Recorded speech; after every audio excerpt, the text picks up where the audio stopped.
আরেকটা প্রজাতি বের হবে, এর নাম ইয়াজুজ আর মাজুজ। নাম শুনেছেন? এই যে এই সূরার মধ্যেই আছে, এই সূরা কাহাফের কথা বললাম না, সূরা কাহাফের পিছনের দিকে আছে ইন্না ইয়াজুজ ওয়া মাজুজ মুফসিদুনা ফিল আরদ। যুলকারনাইন বাদশার কথা পড়বেন, তিনি এই যে দেয়াল নির্মাণ করে দিয়েছিলেন লোহা এবং তামা দিয়ে, মনে আছে? পড়েছেন? আচ্ছা, এই ইয়াজুজ আর মাজুজ যখন বের হবে, পৃথিবীর পানি খেয়ে শেষ করে ফেলে দিবে। এর এত বেশি হিংস্র হবে যে এদের সাথে লড়াই করার মতো ক্ষমতা কোনো মানুষেরই থাকবে। এমনকি ঈসা আলাইহিস সালামেরও নয়।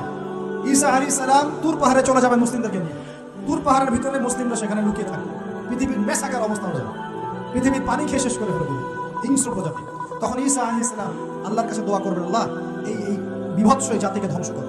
আল্লাহ রাব্বুল আলামিন তখন ওই ইয়াজুজ আর মাজুজের এই কাঁধে, ঠিক কাঁধের মাঝখানে একটা ভাইরাস জন্ম দিবেন। কি জন্ম দিবেন? ওই যে বলি না মহামারীর ভাইরাস, অমুক ভাইরাস তমুক ভাইরাস, এই ভাইরাস আরো সামনে আছে বাকি। ওই ভাইরাসে, ওই পোকায়, ওই ব্যাকটেরিয়া বা যেটাই হোক আল্লাহ পাক যাই দিবেন, এতে করে ইয়াজুজ আর মাজুজের পুরো প্রজাতি ধপ ধপ ধপ ধপ করে মারা যাবে। মানে এটা ছোঁয়াচে রোগ হবে। কি রোগ হবে? ছোঁয়াচে। ঠিক যেমন আমরা একটু করোনা দেখলাম না, একজন থেকে আরেকজন, একজন থেকে আরেকজন, এরকম জিনিস চলবে আরো বিশ্বে। আর এখনকার নতুন রিসার্চ হচ্ছে ওই সাইবেরিয়া অঞ্চলের যে বরফগুলো আছে না, ওর নিচে এই 1 লাখ বছর, 1.5 লাখ বছর, 2 লাখ বছর আগের ভাইরাসগুলো নতুন করে জায়গা শুরু করেছে। হ্যাঁ, এগুলো বিজ্ঞানীরা বলছেন যে এগুলো আবার কোন দিন জানি পৃথিবীতে আত্মপ্রকাশ করা শুরু হয়। সবকিছুই ঘটবে। বিশ্বটার খুব রহস্য আছে, বিশ্বটার অনেক রহস্য আছে। আল্লাহ পাক এগুলো খেলার ছলে সৃষ্টি করেন নাই, পরীক্ষা। লিয়াবলুয়াকুম আইয়ুকুম আহসানু আমালা, আল্লাহ পাক বলেছেন। এরপরে ইয়াজুজ আর মাজুজের সব প্রজাতি মারা যাবে। নবীজি বলছেন জমিনে কোনো জায়গায় ফাঁকা থাকবে না, সমস্ত জায়গাতেই ওদের দেহ পড়ে থাকবে। আল্লাহু আকবার। এরপরে ঈসা আলাইহিস সালাম আল্লাহকে বলবেন, আল্লাহ জমিনটাকে পবিত্র করে দাও। আল্লাহ পাক কি করবেন জানেন? বড় বড় নখরওয়ালা, বড় বড় নখ আছে, নখ দেখেছেন? বড় বড় নখওয়ালা একটা স্পেশাল প্রজাতির পাখি আল্লাহ পাঠাবেন। পাখি, এটা কোন পাখি, কি নাম আমরা জানি না, মহাবিশ্বের কোন জায়গা থেকে আসবে তাও জানি না, পৃথিবীতে আসে কিনা তাও জানি না, আল্লাহ পাঠাবেন। আবাবিল, তয়রন আবাবিল, যখন আল্লাহ পাখি পাঠিয়েছিলেন না, ওয়ারসালা আলাইহিম তয়রন আবাবিল। আসলে ওই পাখির নাম কিন্তু আবাবিল না, আবাবিল মানে হচ্ছে ঝাঁকে ঝাঁকে। ওই পাখি কি আর দেখা গেছে? ওই রকম করে পাথরকে নিক্ষেপ করেছে? ঠিক এরকম করে এই এক শ্রেণীর পাখি আল্লাহ পাঠাবেন যাদের নখগুলো খুব বড় বড় হবে, বিশাল বিশাল নখ। এই নখগুলো দিয়ে তারা দেহগুলোকে উঠাবে, উঠিয়ে নিয়ে কোথায় যে ফেলে দিবে আল্লাহ ভালো। সুবহানাল্লাহ, আল্লাহু আকবার। আল্লাহ পাক বিশ্বে কত কি বাকি রেখেছেন। এরপরে আল্লাহ পাক কি করবেন জানেন? আল্লাহ পাক বৃষ্টি বর্ষণ করবেন। এত বেশি বৃষ্টি হবে, এত বৃষ্টি হবে, জমিন ধুয়ে পরিষ্কার হয়ে যাবে। হাদিসে আসছে জমিন চকচক করবে, জমিটা পরিষ্কার হয়ে চকচক করতে পারে। এরপরে, কারণ ওই ভাইরাস তো ধুইতে হবে না, ভাইরাসকে ধুয়ে সাফ করতে হবে। তারপরে ঈসা আলাইহিস সালামের সময় বলা হচ্ছে, তার সময়ে একটা ডালিম দেখেছেন কিনা? আনার ডালিম, এই ডালিমের যে খোসা হয় না, এই ডালিমের খোসার নিচে একটা পুরো পরিবার আশ্রয় নিতে পারবে। কি বুঝলেন? এত বড় বড় ফল হবে, এত বরকত হবে জমিনের মধ্যে। কখন বরকত হয়? যখন একটা জনপদের অধিবাসীরা আল্লাহর সামনে আত্মসমর্পণ করে, তখন আল্লাহ বরকত দেয়। আমরা কি আত্মসমর্পণ করছি? এই জন্যই তো অর্থনৈতিক মন্দা চলছে। এমনি নাকি সুদ খাচ্ছেন, দিব্যি ঘুষ খাচ্ছেন, দুর্নীতি করছেন, জেনা করছেন, মানুষের সম্পদ আত্মসাৎ করছেন, বাপে কম দিচ্ছেন, আবার নামাজও পড়ছেন না। আসলে তো বরকত থেকে আসবে। তো বরকত তখন আসে যখন একটা কম আল্লাহর সামনে সম্পূর্ণ আত্মসমর্পণ। একটা ডালিম হবে, এটা রূপ কথা নয়, এগুলো গান গল্প বলছি না। এই প্রতিটা কথা আল্লাহ পাকের ওহী থেকে আসছে, এর একটা কথা মিথ্যা হবে না ইনশাআল্লাহ তাআলা। বিশ্ববাসী দেখবে একটা ডালিমের নিচে একটা পরিবার আশ্রয় নিতে পারবে। এত স্পেসিফিকলি বলা হয়েছে হাদিসগুলোতে। নবী সাল্লাল্লাহু আলাইহি ওয়াসাল্লাম বলেছেন যে 10 জন ঘোড়সওয়ার, কয়জন ঘোড়সওয়ার? 10 জন ঘোড়সওয়ার বের হবে ইমাম মাহদীর সময়, যারা খোঁজ নিতে যাবে যে দেখি দাজ্জাল বের হয়েছে কিনা। ঘোড়ায় করে খোঁজ নিতে যাবে, দেখি দাজ্জাল বের হয়েছে কিনা। ওই 10, নবীজি বলছেন আমি ওই 10 জনের নামও জানি, ওদের বাবার নামও জানি। এত স্পেসিফিক জ্ঞান দেওয়া হয়েছে আল্লাহর পক্ষ থেকে নবী সাল্লাল্লাহু আলাইহি ওয়াসাল্লামকে। তার হাদিস থেকে বলছি, ডালিমের নিচে পরিবার আশ্রয় নিতে পারে। তো অনেকে হয়তো হাসবে, কি বলে একটু উল্টাপাল্টা কথা, তাই না? নাস্তিকরা মনে করতে পারে যে হাসবে, আর হাহারি একদিন রেখে দেবে। এখন মানুষ ফেসবুকের মতো চিন্তা করে, ফেসবুকের মতো হাসে, ফেসবুকের মতো কাঁদে। মানুষ এখন রোবটিক হয়ে গেছে। ঠিক আছে? আচ্ছা, এরপর কি? এরপরে বরকতের এই সময়টা শেষ হয়ে যাবে কখন? যখন মানুষ আবার সেই জিনা, পাপ, শিরক, কুফর এগুলো লিপ্ত হবে। আল্লাহ রাসূল বলেছেন এমন একটা মানুষও বাকি থাকবে না, একটা মানুষও না যে খালি লা ইলাহা ইল্লাল্লাহ কালিমাটা পড়তে জানে, এমন একটা মানুষও বাকি থাকবে না। ওরা হবে এই পৃথিবীর সবচেয়ে নিকৃষ্ট মানুষ। ওদের চেয়ে নিকৃষ্ট কোনো মানুষ এই পৃথিবীতে হবে। এখনো কি এরকম সময় আসছে? আসে নাই। এখন কি লা ইলাহা ইল্লাল্লাহ আছে না? পূর্ণাঙ্গ প্রয়োগটা নাই, কিন্তু কালিমা তো আছে কিনা? তখন নবীজি বলছেন এমন একটা যুগ আসবে যে লা ইলাহা ইল্লাল্লাহ বলার মতো একটা মানুষ খুঁজে পাওয়া যাবে না। আর মানুষ রাস্তাঘাটে কুকুরের মতো জিনা করবে।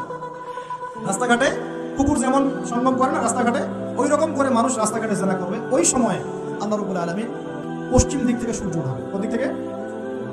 সূর্য সত্যি পশ্চিম দিকে উঠবে। পৃথিবী একদিকে ঘুরছে না এখন, কে জানে আল্লাহ পাক পৃথিবীর ঘূর্ণন থামিয়ে উল্টা দিকে ঘোরাতে পারেন না? অবশ্যই পারেন। আল্লাহ পাকের জন্য এটা খালি বলা কুন ফায়াকুন, হও হয়ে গেল। পুরো বিশ্বের বড় বড় ডিপার্টমেন্টগুলো কারা নিয়ন্ত্রণ করছে? আমরা নিয়ন্ত্রণ করছি? জি না। এমনকি খ্রিস্টানরাও নিয়ন্ত্রণ করছে না, বরং ওরাই নিয়ন্ত্রণ করছে। আপনাকে গভীরে ঢুকতে হবে তো। তার মানে সে আত্মপ্রকাশ না করলেও তার অনুসারীরা তো মাশাআল্লাহ শক্তিশালী হয়ে গেছে কিনা? তার মানে সময় কাছে না দূরে? আচ্ছা, এটা বোঝার জন্য কি ভবিষ্যৎবাণী করা লাগে, গণক হওয়া লাগে, জ্যোতিষী হওয়া লাগে? এটা বোঝার জন্য কোরআন সুন্নাহর সাথে শেষ জামানা স্টাডি করলেই হয়। Economics, world affairs, history study করলেই বুঝতে পারেন, হৃদয়ের চোখ খুলে যাবে ইনশাআল্লাহ। আল্লাহ পাক বোঝার তৌফিক দান করুন। এখন সে বের হয়ে বিশ্বটাকে শাসন করবে ঠিক, কিন্তু তার সাথে লড়াই করার ক্ষমতা ওই সময় মুসলিমদের থাকবে। তখন আল্লাহ পাক পাঠাবেন ওই যে সত্যিকারের মাসিহ ঈসা আলাইহিস সালাম, তাকে পাঠাবেন। তিনি নামবেন সিরিয়ায়। কোন দেশে? সিরিয়ার দামেস্কে তিনি নামবেন দুজন ফেরেশতার কাঁধে ভর দিয়ে। তখন তার চুলগুলো দিয়ে টপ টপ করে মুক্তার মতো পানি ঝরতে থাকবে, এমনটা হাদিসে বলা হয়েছে। সুবহানাল্লাহ, এত এত স্পেসিফিকলি হাদিসে বলা হয়েছে, এটা হবে, এইটা হবে, ওইটা হবে, একদম স্পেসিফিকলি। তারপরে ঈসা আলাইহিস সালাম তিনি যখন ওই মুসলিমদেরকে পেয়ে যাবেন, তিনি তাকে ইমামতি করতে বলা হবে। ঈসা আলাইহিস সালাম বলবেন, না, আমি ইমামতি করতে পারবো। ইমামতি এই উম্মতের জন্যই করা হয়েছে। বলেন সুবহানাল্লাহ। আমাদের ইমাম ইমামতি করবেন, তিনি পিছনে মুক্তাদি হবেন, একজন নবী মুক্তাদি হবেন, আর ইমাম ইমামতি করবেন। চিন্তা করতে পারেন। এরপর নামাজ শেষ হওয়ার পরে বলবেন তিনি, দরজা খুলে দাও, দরজা খুলে দাও। এটার ব্যাখ্যা আমার কাছে মনে হয় হয়তোবা তখন অবরোধ থাকবে, অবরোধটাকে তিনি ভেঙে দিতে বলবেন, হয়তোবা, আল্লাহ ভালো জানেন। দরজা খুলে দাও এর ব্যাখ্যা কি হতে পারে? কিসের দরজা খুলে দাও? কিসের বাঁধন খুলে দাও? নিশ্চয় একটা বাঁধনে মুসলিমদেরকে বেঁধে ফেলা হবে।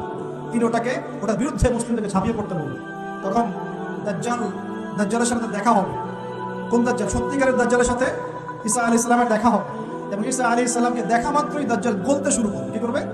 গলতে শুরু। লবণ যেমন গলে যায় না তাপ দিলে, এমন করে গলতে শুরু করবে। এবং ঈসা আলাইহিস সালামের নিঃশ্বাস, ঈসা আলাইহিস সালামের নিঃশ্বাসে আল্লাহ পাক একটা অন্যরকম ক্ষমতা দিবেন। ঈসা আলাইহিস সালামের নিঃশ্বাস যতদূর পর্যন্ত যাবে, দাজ্জাল পালাতে থাকবে। তার নিঃশ্বাস গিয়ে দাজ্জালের গায়ে লাগা পড়ে, দাজ্জাল ওইখানেই মারা যাবে। আল্লাহ পাক এই শুধু তাকে নয়, তার সমস্ত অনুসারীদেরকে আল্লাহ পাক সেখানে মেরে ফেলবেন। মুসলিমদের হাতে। কার হাতে? মুসলিমদের হাতে। এটার জায়গাটা মেনশন করা আছে, বাবেলুদ নামক জায়গা। কোন জায়গা? বাবেলুদ। যান গুগল সার্চ করে দেখেন বাবেলুদ কোন জায়গা আছে। আমি বলে দিব না, দেখেন কোন জায়গা আছে, কারা ওটা নিয়ন্ত্রণ করছে দেখেন। ওইখানে দাজ্জাল মারা যাবে। মানে সত্যিকারের মাসিহের হাতে মিথ্যা মাসিহ মারা যাবে, ঠিক আছে? এবং তার অনুসারীদের পতন হবে। এরপরে ঈসা আলাইহিস সালাম এই ক্ষমতাটা দখল করবেন এবং সারা বিশ্বে তিনি শান্তি শৃঙ্খলা কায়েম করবেন। একজন ন্যায়পরায়ণ শাসক হবেন ইনশাআল্লাহ। এবং তিনি নতুন কোনো শরীয়ত নিয়ে আসবেন না, উম্মতে মুহাম্মাদের শরীয়ত কায়েম থাকবে ইনশাআল্লাহ। এরপরে 40 বছর তিনি রাজত্ব করবেন। কত বছর? 40 বছর। এবং তার বিবাহ শাদীও হবে এবং তার ইন্তেকালও হবে। তাকে দাফন করা হবে নবী মুহাম্মদ সাল্লাল্লাহু আলাইহি ওয়াসাল্লামের ঠিক পাশেই। আল্লাহু আকবার, ঠিক তার পাশেই দাফন করা হবে। এরপরে মানুষ আবারও খারাপ হওয়া শুরু করবে। কেমন খারাপ হবে? ও আচ্ছা, মাঝখানে একটা কথা বলতে ভুলে গেছি। ব্যাস, আমি কয়েকদিন আগে রিপোর্ট দেখেছি, পৃথিবীর নিচে কিন্তু আগুনের স্তর আছে, জানেন তো? পৃথিবীর নিচে আগ্নেয়গিরিগুলো আছে। পৃথিবীর ভিতরেও একটা ঘূর্ণন হয়, সেই ঘূর্ণনের দিক পরিবর্তন হচ্ছে দিন দিন, এমনটা রিপোর্ট এসেছে। দেখেন, আপনি ইন্টারনেট ঘাটাঘাটি করেন। আর অনেকে রিপোর্ট করছে যে পৃথিবী আগে যে গতিতে ঘুরতো, এখন পৃথিবীর ঘূর্ণন গতি একটু বেড়ে গেছে। দেখেন রিপোর্টে, ঘূর্ণন গতি বেড়ে যাওয়ার মানে হচ্ছে টাইম দ্রুত পাস করে। আর শেষ জামানার হাদিস এটাও আছে, সময় দ্রুত পাস করে, আছে না? এটা হাদিস আসছে। তো প্রিয় ভাইরা, এই সময় মানুষ খারাপ হওয়া শুরু করার পরে এমন খারাপ হবে, আল্লাহর নাম নেওয়ার মতো কোনো মানুষ থাকবে না, আল্লাহ আল্লাহ বলার মতো কোনো মানুষ থাকবে না। তখন পশ্চিম দিক থেকে সূর্য উঠবে। কিভাবে কিয়ামত হবে? নবীজি বলছেন, একজন ব্যক্তি পানি খাওয়ার জন্য পাত্রটাকে মুখের সামনে নিবে, পানি গিলতে পারবে না, কিয়ামত হবে। ইযা ওয়াকাআতিল ওয়াকিআ লাইসা লিওয়াকাআতিহা কাযিবা আল কারিআতু মাল কারিআ ওয়া মা আদরাকা মাল কারিআ। আছে না? আম্মা ইয়াতাসাআলুন আনিন নাবাইল আযীম। কত সূরা আছে কিয়ামত সংক্রান্ত, পুরো দেখেন। ইযা যুলজিলাতিল আরদু জিলজালাহা ওয়া আখরাজাতিল আরদু আসকালাহা ইযা শামসু কুবিরাত ওয়া ইযা নুজুমু কাদারাত। এই সূরাগুলো পুরো দেখেন। আম্মা পারার শেষ পারাটা, যেটা 30তম পারা, এর সূরাগুলো পড়ে দেখেন। কিয়ামত চোখে দেখতে পারবেন ইনশাআল্লাহ। সিংহায় ফুঁক দেওয়া হবে। আল্লাহ পাকের ফেরেশতার এত ক্ষমতা আল্লাহ দিয়েছেন, একটা ফুয়ে পুরো মহাবিশ্ব ধ্বংস হয়ে যাবে। চারটাখানি কথা নাকি? দ্বিতীয় ফুৎকারে আবার সবাইকে জীবিত করা হবে। এবং এই যে দুনিয়ার জীবনটা আমরা কাটাচ্ছি, এই 30, 40, 50, 60, 100 বছরের জীবন, এই জীবনের এক একটা হিসেব আল্লাহর সামনে দাঁড়িয়ে সেদিন দেওয়া লাগবে। অতএব এই দুনিয়ার জীবনটাতে প্রস্তুতি গ্রহণ করি, 5 ওয়াক্ত নামাজ পড়ি, যাকাত দেই, কালিমা বোঝার চেষ্টা করি, আল্লাহ তাওহীদ শিখি, জানি, বুঝি, নবীর সুন্নাত অনুযায়ী আমল করি, হালাল খাই, পরিবার করি, মানুষকে সৎ কাজে দাওয়াত দেই, অসৎ কাজে নিষেধ করি, ইসলামকে আল্লাহর জমিনে প্রতিষ্ঠা করার চেষ্টা করি, আল্লাহ পাক যা দিয়েছেন জানমাল, সময়, শ্রম, আল্লাহ পাক যা দিয়েছেন ক্ষমতা, প্রতিপত্তি, সম্পদ, এগুলোকে আল্লাহর দিনের জন্য ব্যয় করি, ইনশাআল্লাহ দুনিয়া সফল হবো, পরকালে সফল হবো ইনশাআল্লাহ আযজা ওয়া জাল। আল্লাহ পাক আমাদের সবাইকে সমকালীন ফিতনাগুলো সম্পর্কে সচেতন থাকার তৌফিক দান করুন এবং এই রমজান আসন্ন রমজানে পরিপূর্ণরূপে ইবাদত করার তৌফিক দান করুন এবং এই ইবাদত এবং শিক্ষাগুলোকে সারা বছর ধরে রাখার তৌফিক দান করুন এবং জামানা সম্পর্কে সচেতন থেকে আগামী দিনে যা হবে সেভাবে পদক্ষেপ নেওয়ার তৌফিক আল্লাহ পাক দান করুন। আমিন।